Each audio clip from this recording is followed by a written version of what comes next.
So, Rajji, thank you so much for joining us for this conversation. It's always pleasure to meet you. And at CIO&Leader and CISO Forum 9.9, we really congratulate you for collaborating, with the India MEIT and building the vision for India AI vision. So, can you please tell us a bit about your collaboration and how you want to, make India AI vision really true? India AI is an opportunity not just for us. Actually, when I went through the missions agenda and all, it's one of the most mature agendas across the world. So we looked at it as an opportunity not just to create value for ourselves, but India is creating value for the industry itself, and we wanted to create value for the end users as well. We looked at it more like, is it a new business? And then we went into it. So how do we create value for all the three? So we thought if we can bring down the cost, and we still make good money on it, then we're creating value for all the ecosystems. So what happened was initially India wanted to do 10,000 units, but we reduced the cost by about 64% from the market price. So when we did that, India expanded its scope to 18,000 units. So they're able to do more for the industry, and the academia, industry, research. These people, when they consume, they also incur less cost because only 40% is subsidized by India AI mission. So I think the approach was to ensure that we cut out all the other additional costs and all that, do a fair pricing so that we get some value, they get some value, and finally the industry gets some value. That's how we approached it. And that's quite phenomenal. I mean, I think that's quite a phenomenal saving for government of India, and I think eventually benefiting the industries and the sectors you talked about. We have seen NextGen always at the forefront of innovation. I would like to know from you about your initiative of Speed Cloud, which you launched. How do you see that benefiting the Indian enterprise CIOs? Maybe I'll quote, other publications like CNBC and all that. These people have, I kind of seen that over the past many years, AWS as a part of revenue of the total Amazon group, delivers only about 17 to 19% revenue. But their share of profit is more than 60%. That means that AWS is making too much money. And I thought we should fight that battle. So we actually looked at all the components, and we felt that building strengths on open source will actually deliver us more control over what we are doing, and we will be able to control the final value that we will deliver to customers. So when we looked at and approached it, we actually realized that even when we knock off 80% or sometimes more than 80% of costs that people incur in larger global cloud providers, you can actually make good money out of this business. So I thought I'll go to an enterprise, say that if you're paying 100 rupees, you give me 20, I'm still happy, I make money, but you will save 80 rupees. This is what we wanted to do. So in 2018, US actually created an act which is in parallel to GDPR that happened. What it means is that GDPR typically says it's my data wherever it is, I retain my control and ownership of it. So the thought of Speed Cloud arose from these two thought process. One, there is a lot of value that we can deliver by actually cutting down the cost. Normally, that's not the approach to business, but we are making decent money. Why should we not price it lower? That's the first aspect. The second aspect is how strongly can we deliver sovereignty to this cloud? So Speed Cloud is not just ensures data sovereignty, it is technologically sovereign because it's built on open source, and operations are fully out of India, so operationally also sovereign. So it's a true sovereign cloud.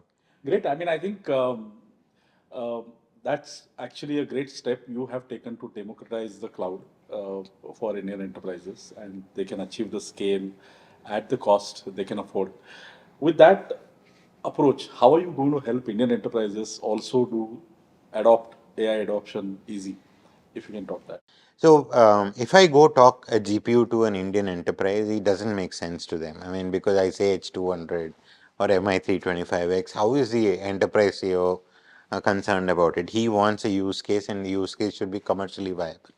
So at all times, what we thought is that we should build our service portfolio, not just GPU as a service, but a set of AI services that helps customer build a use case itself. That would mean about 5 layers of services where we help the customer curate the data. For example, a lot of people give us PDF files for generating some RAG applications and all. And so we take those sets of data, we convert it into a form which AI can consume. We make choice of models, we customize models, deploy and run it for the customer. So basically, the idea is to build a use case and deliver it and run it for the enterprise. We just don't want to give them a GPU and say that, okay, you go find out other options. There are some of our customers, so we've built some use cases for large customers already, and some use cases we left it in public domain for free to use. But the whole idea is that whether use case is built by us or we built by a startup or the customer themselves, we want to facilitate that journey to a use case, not really focus on GPU at all. You just touched upon also on the bit of a governance and sovereignty aspect. Taking that thread forward, how are you going to help enterprises as they are advancing in AI journey to make the data center environment or a cloud environment secure? If you can share. There are a few things we do very differently. We've had the good fortune of running very large applications for the country. Like we've been running the Election Commission, a lot of applications for Ministry of Health and many other. So basically, the approach that we have taken is we didn't want to get one OEM deliver all the stacks of all the layers of security. So we try to pick and choose who works the best at which layer. For example, we work with Palo Alto on firewall, Imperva on WAF, and then we have a different vendor for XDR, like that. I mean, so every layer we try to introduce a new vendor so that if one mistake is being done by one vendor, it doesn't trickle down to the last layer. Maybe this is one thought which is liked by some of our customers. Maybe CIOs could think about approaching that instead of solving it with one OEM. Just take best of breed from all, because there is not one OEM who can deliver all layers very well.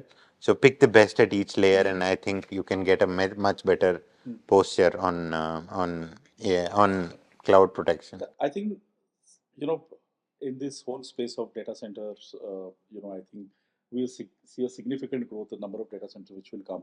If US has about 5,000 data centers, India is sitting on a mere 150 plus number. I think there is a significant growth opportunity which is there. But it all comes with a great amount of investment, cost. One has to look at also the sustainability goals. So the power consumption which happens, and I hear that you guys have developed the great initiative in power cooling technology, uh, the diamond technology which you are applying to for cooling in data center infrastructure. If you can share thoughts on that. So there are a lot of technologies available to cool the servers. Today, a lot of people use air-cooled systems. There is a We are all deploying liquid-cooled systems, so because they are much more efficient. But what we thought we'll do is, can we think about a little bit more engineering in terms of material as to how can we improve it? If you take copper, it's a very good conductor of heat, and that's what is being used so far. We thought, why not we use a material which is better than copper, which is diamond. So you bring a layer of diamond, which is synthetically produced. It's produced in a very simple manner. There is methane and nitrogen, and it's put into a box, and then later you get a slice of a diamond. That's all, as simple as I understand. Beyond that, there are engineers to do. But we take that layer, we put it between the GPU and the cold plate, so the heat transfer is 5 times better.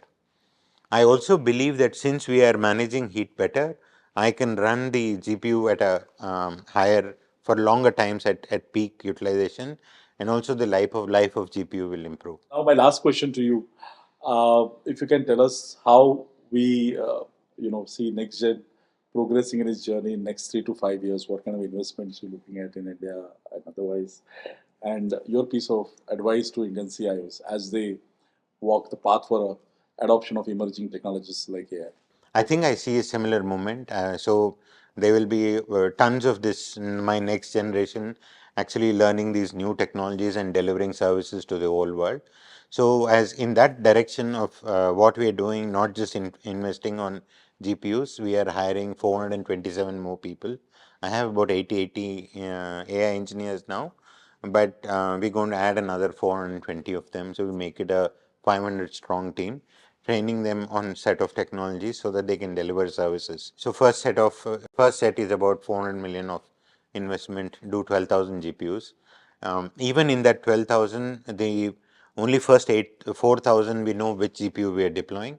The balance 8,000 we are really working with NVIDIA and AMD to understand what is the cutting edge stuff that they can bring into that. So by May we will deploy that piece as well. So that's what we are working on.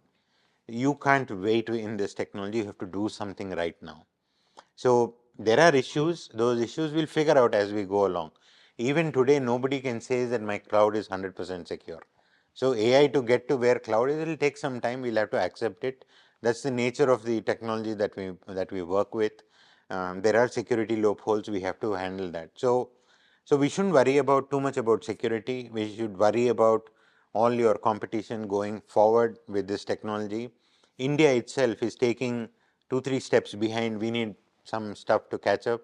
So I think it's the time to do rather than worry about negativities around this technology. We have to adopt and then take it forward. There is no choice for us.